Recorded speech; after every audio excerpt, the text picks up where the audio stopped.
Apa boleh penggunaan uang dari hasil hadiah permainan game online?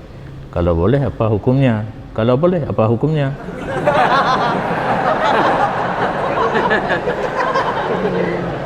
Payah tak kaji le permainan yang ditamung dalam judi. Ini musang berbulu ayam. Hadiah dikatakan, ditulis hadiah. Kalau game tersebut permainan judi menghasilkan dengan cara uang secara mudah, tanpa payah, tanpa banyak modal, itu judi. Allah mengharamkan maisir dalam Al-Quran, tidak boleh.